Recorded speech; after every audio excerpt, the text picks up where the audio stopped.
आज की खबर में आप सभी का स्वागत है। तो चलिए बढ़ते हैं देश दुनिया की बड़ी खबरों की ओर। अब जाग जाओ, ट्रम्प टैरिफ पर पूर्व आरबीआई गवर्नर की सरकार को चेतावनी दिया है सुझाव। रघुराम राजन ने अमेरिकी टैरिफ को भारत के लिए एक चेतावनी बताया है। उन्होंने कहा है कि व्यापार अब हथियार बन गया है और भारत को किसी एक देश पर अत्यधिक निर्भर नहीं रहना चाहिए। राजन ने रूसी तेल आयात पर भारत की नीति का पुनर्मूल्यांकन करने का सुझाव दिया है। नेपाल बॉर्डर से बिहार में घुसे जैश के 3 आतंकी, पूरे राज्य में हाई अलर्ट। विधानसभा चुनाव से पहले बिहार में आतंकी खतरा बढ़ गया है। खुफिया इनपुट के बाद पूरे राज्य में हाई अलर्ट जारी किया गया है। जानकारी के मुताबिक पाकिस्तान के प्रतिबंधित संगठन जैश-ए-मोहम्मद से जुड़े 3 आतंकी नेपाल के रास्ते बिहार में घुस चुके हैं। इनकी पहचान हसनैन अली, आदिल हुसैन और मोहम्मद उस्मान के रूप में हुई है। राहुल की यात्रा में पीएम मोदी को गाली, यूथ कांग्रेस के नौशाद ने कराया था कार्यक्रम। दरभंगा के अत्तरबेल में राहुल गांधी की रैली के दौरान पीएम मोदी के लिए अपशब्दों का इस्तेमाल किया गया है। यह कार्यक्रम यूथ कांग्रेस ने नौशाद ने कराया था। गहरी नींद में धमाका, खून से सनी लाशों का ढेर कैसे हुई 11 मौतें, घायलों ने बताया खौफनाक मंजर। बुलंदशहर सड़क हादसे में 11 लोगों की मौके पर हुई मौत ने लोगों को झकझोर कर रख दिया है। घायलों ने बताया कि जब हादसा हुआ तब ट्रैक्टर ट्राली सवार गहरी नींद में थे। तेज धमाके के बाद आंख खुली तो मंजर देख वे कांप गए। भारत के लिए वेकअप कॉल, आरबीआई ने पूर्व गवर्नर रघुराम राजन ने कहा, ट्रंप ने ये पहले तय कर लिया था।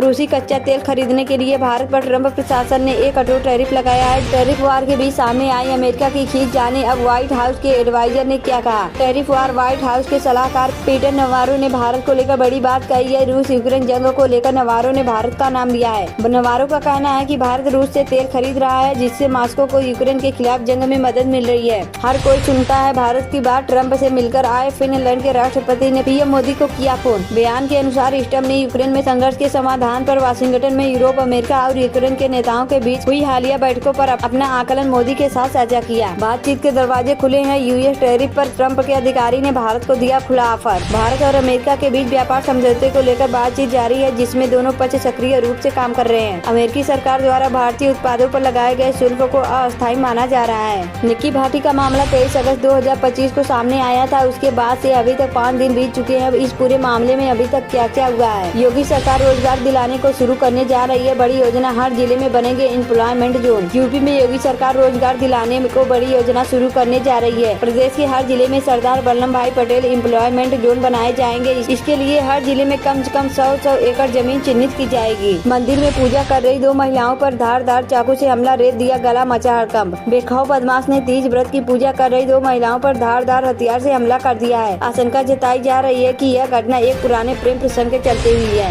एमपी के सिवनी बालाघाट रोड पर ढाबा और पेट्रोल डीजल टैंकर में लगी भीषण आग, जिंदा जल गया युवक। गाजियाबाद के जीटी रोड को नेशनल हाईवे घोषित करने की तैयारी, जाम खत्म करने का नया प्लान। गाजियाबाद में लाल कुआं से ज्ञानी बॉर्डर तक जीटी रोड के हिस्से को जाम मुक्त करने की तैयारी फिर से शुरू हो गई है। जीटी रोड के 15 किलोमीटर लंबे हिस्से को NHAI के हस्ताक्षर से पहले नेशनल हाईवे घोषित किया जाएगा। इसके बाद जीटी रोड का चौड़ीकरण होगा। ठेले पर पिता का शव रखकर अंतिम संस्कार के लिए मदद मांगते रहे मासूम लोग, नया ट्रेड कर बढ़ते रहे आगे। महाराजगंज के नौतनवा में दिल दहला देने वाली घटना सामने आई है। मां पहले ही गुजर चुकी थी। पिता की मौत पर मासूम बेसहारा हो गए। शव को ठेले पर रखकर शमशान व कब्रिस्तान तक भटके, लेकिन मदद न मिली। लोग मदद मांगने का नया ट्रेड कहकर आगे बढ़ते रहे। अंत में 2 मुस्लिम भाइयों ने लकड़ी व सामग्री जुटाकर हिंदू रीति से अंतिम संस्कार कराया और इंसानियत की मिसाल पेश की। ट्रंप की नई गली दाल जेलेंस्की को पीएम मोदी से है ये उम्मीद, आया बड़ा अपडेट। क्रेमलिन के अनुसार रूस और यूक्रेन के राष्ट्रपतियों की मुलाकात अभी जल्द नहीं होगी, क्योंकि इसके लिए पूरी तैयारी जरूरी है। पाकिस्तान पर पड़ रही दोहरी मार, 7000 घर तबाह, 800 मौतें। भारत ने भी छोड़ा पानी। भारी बारिश और भारत की तरफ से छोड़े गए पानी ने पाकिस्तान में तबाही मचा दी है। अब तक 800 से ज्यादा लोगों की मौत हो चुकी है और हजारों घर, सड़कें और मवेशी तबाह हो गए हैं। जर्मनी भी तो रूस से तेल खरीद रहा है। ट्रंप ने लगाया 50% टैरिफ तो भड़क गए मोदी सरकार के पूर्व मंत्री, जमकर सुनाया। अमेरिका के 50% टैरिफ से भारत के छोटे निर्यातक और रोजगार पर खतरा मंडरा रहा है। गुजरात समेत कई राज्यों के उद्योग प्रभावित होंगे। भारत को राहत की उम्मीद, 25% अतिरिक्त टैरिफ की समीक्षा कर सकता है। अमेरिका मिल सकती है राहत। भारत अमेरिका साझेदारी पर संकट, ट्रंप टैरिफ पर US house foreign affairs committee भड़की। चीन को क्यों छोड़ा, पूछे गंभीर सवाल। फास्ट ट्रैक कोर्ट में चलेगा Nikki Bhati murder case, UP महिला आयोग का आश्वासन। वाराणसी में चेतावनी, बिंदु पार गंगा हुई विकराल, सीएम योगी कल बाढ़ के हालात का लेंगे जायजा। भारत की एक वार्निंग और पाकिस्तान ने रातों रात खाली कर डाला गांव, 1.5 लाख लोग किए गए शिफ्ट। ट्रंप का दावा, मोदी को जंग रोकने के लिए धमकी दी, कहा था इतने हाई टैरिफ लगाऊंगा कि आपका सिर चकरा जाएगा। विद्यालय के बाथरूम में मिली जली नाबालिग लड़की, लोगों ने जमकर किया बवाल, पुलिसकर्मी की भी हुई पिटाई।